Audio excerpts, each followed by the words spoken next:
తెలంగాణ ముఖ్యమంత్రి రేవంత్ రెడ్డి దేశ రాజధాని ఢిల్లీలో పర్యటించనున్నారు.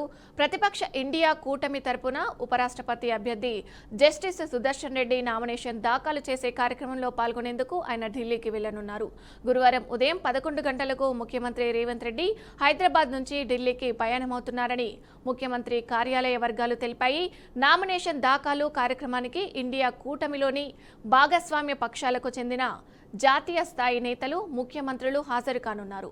ఇండియా కూటమి ఉమ్మడి ఉపరాష్ట్రపతి అభ్యర్థిగా జస్టిస్ సుదర్శన్ రెడ్డి నామినేషన్లు దాఖలు చేయనున్నారు.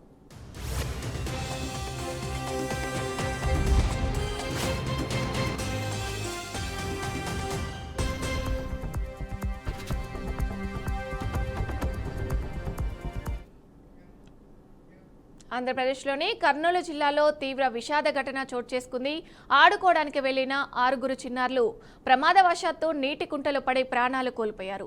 ఈ హృదయ విదాకర ఘటన ఆస్పూరి మండల చిగిలి గ్రామంలో చోటు చేసుకుంది. ఈ దురదృష్టకర సంఘటనపై ముఖ్యమంత్రి చంద్రబాబు తీవ్ర దిగ్భ్రాంతి వ్యక్తం చేశారు.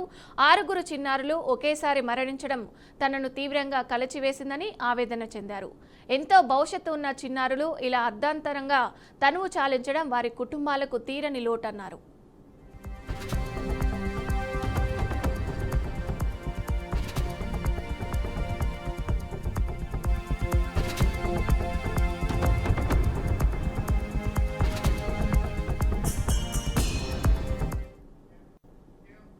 వికారాబాద్ జిల్లా పూడూరు మండలంలోని రాకంచెర్ల, మేడికొండ గ్రామాల్లోని పాఠశాల భవనాలు వర్షపు నీటితో చెత్తపై నుండి నిండిపోయి విద్యార్థులు, ఉపాధ్యాయులు ప్రమాదంలో ఉన్నారు.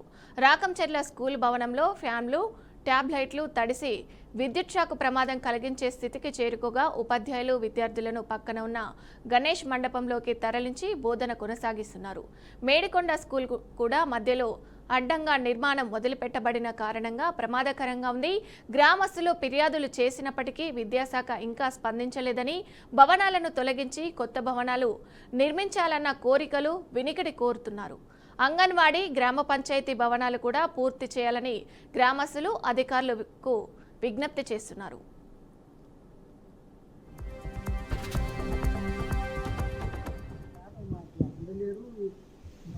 ఆర్థికంగా ఖరాబ్ ఉన్నదని చెప్పిన అంటే ఏమన్నాడు 2 లక్షలు అయితే అవుతారంటే అయితే ఎంత అయితే రిపేర్ కంటే 2 లక్షలు అయితే 2 లక్షలు అయితే కొత్తది కదా అంటారు. ఇప్పుడు దీంట్లో కూర్చుని పెట్టి చదివియాలంటే అది కూలి పద్ధతి అనమని అప్పుడు ఏం చేస్తారు? అదే ఇప్పుడు పిల్లల పానాలు అయితే రావు కాదు సార్, పిల్లల పానాలు అయితే పిల్లలతో ఇప్పుడు చేనుల్లో కూడా లేదు అంత మడుగు, స్కూల్ అంత మడుగు చేనుల్లో కూడా లేదు. ఎట్లుంటారు, ఎట్లా బతుకుతారు పిల్లలు, ఎట్లుంటారు? మీరే దయచేసి పెద్ద మనసుతో చేసి వరన్నా దయచేసి దాన్ని బాగా చేయమని. వెనకాల కొత్త బిల్డింగ్ కట్టింది కదా, ఆ కొత్త బిల్డింగ్కు అది బిల్లు రాలేదంటే ఆయన శాంతం సరిపోలేదంటే ఆయన ఇస్తలేదు సార్. కాంట్రాక్టర్ ఇస్తలేడా? ఆయన 9 లక్షలే వచ్చినాయంట, 15-16 లక్షలు అయినాక 9 లక్షలే వచ్చినాయంట. నాది అయితే నాకు బిల్ ఎమ్మెల్యే సభను కానీ అది రాసి నేను చేసుకుంటాను. రంగారెడ్డి జిల్లా ఆమన్గల్ తహసీల్దార్ కార్యాలయంలో ఏసీపీ దాడులు జరిగాయి. రైతు పాస్బుక్లో జెండర్ కరప్షన్ కోసం తహసీల్దార్ లలిత, సర్వేయర్ రవి గతంలో 50,000 లంచం తీసుకొని మళ్లీ ₹1,00,000 డిమాండ్ చేసినట్లు ఆరోపణలు. రైతు ఫిర్యాదు మేరకు ఏసీబీ అధికారులు దాడి చేసి 2 అదుపులోకి తీసుకున్నారు. లంచం డిమాండ్ నిర్ధారణ కావడంతో రిమాండ్కు పంపిస్తామని ఏసీపీ డీఎస్పీ శ్రీధర్ తెలిపారు. వీరిపై మరిన్ని ఫిర్యాదులు ఉన్నాయని కూడా వెల్లడించారు.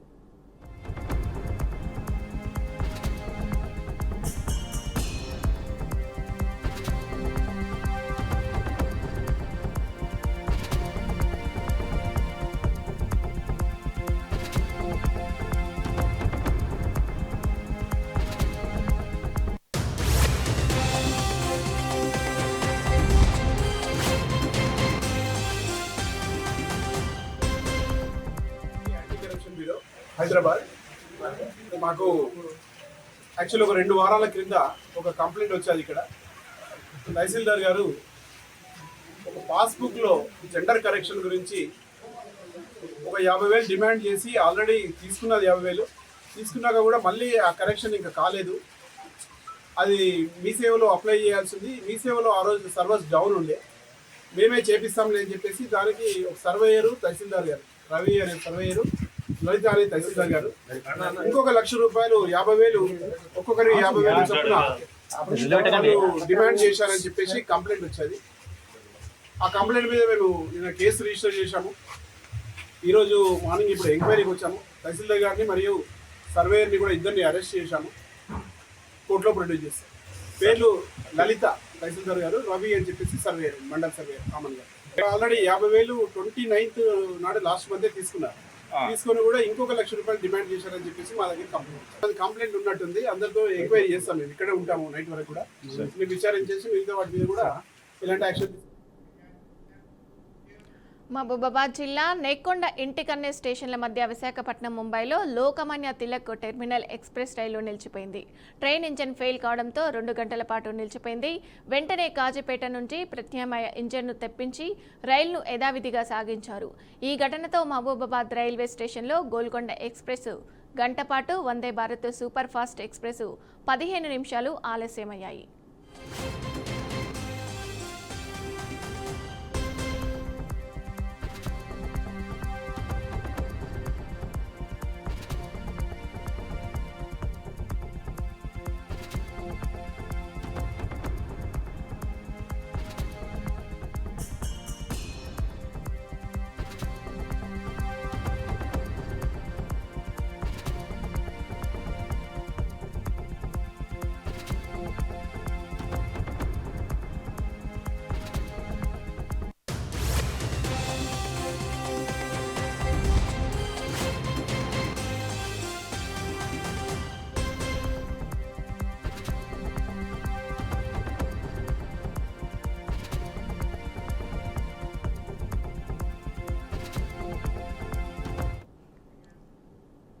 హైదరాబాద్ బాచుపల్లిలో 2 చిన్నారులతో తల్లి ఆత్మహత్య యత్నానికి పాల్పడింది.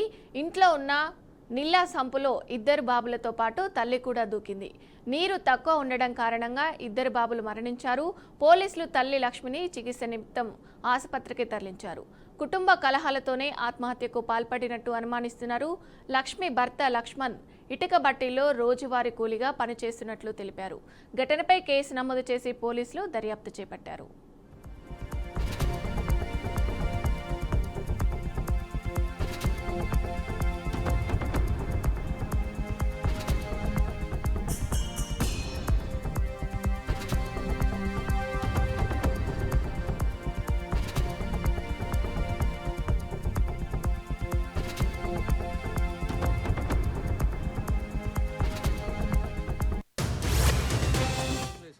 వాష్రూమ్ వేసిన తర్వాత నేను లైట్ ఆఫ్ చేద్దామని చెప్పి చూసినప్పటికే సౌండ్ అవుతుంది.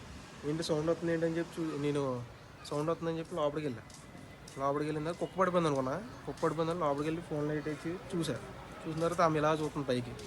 చూసిన తర్వాత నేను ఏం చేశానంటే అప్పుడు ఆమె మనిషే కదా అనుకుని కొద్దిగా భయపడ్డా. నైట్ టైం కదా 12:45 ఆ టైం అవుతుంది. నేను చేయట్లాగానే ఉన్నా, చేయట్టుకుంది. నేను బయట తీసాను, చేయి బయట తీసి వీళ్ళందరూ లెగ్గొట్టుకొచ్చి వీళ్ళందరూ వచ్చి తర్వాత ఆమె బయట తీసిన తర్వాత ఆవిడని బయట తీసిన తర్వాత ఆవిడ అందే నా పెట్లు ఉన్నారని అంది. తర్వాత మేము ఇంకో పిల్లని తీసాం. ఇంకో పిల్లడు ఉన్నాడు అంది. ఆ పిల్లని కూడా తీసాం. ఏ టైం వల్ల అది 12:45. నేనైతే ఆ టైంకి లేసా, వాష్రూమ్ లేసిన తర్వాత. ఇవి bulletin updates. Keep watching BRK news తెలుగుడి సత్తా.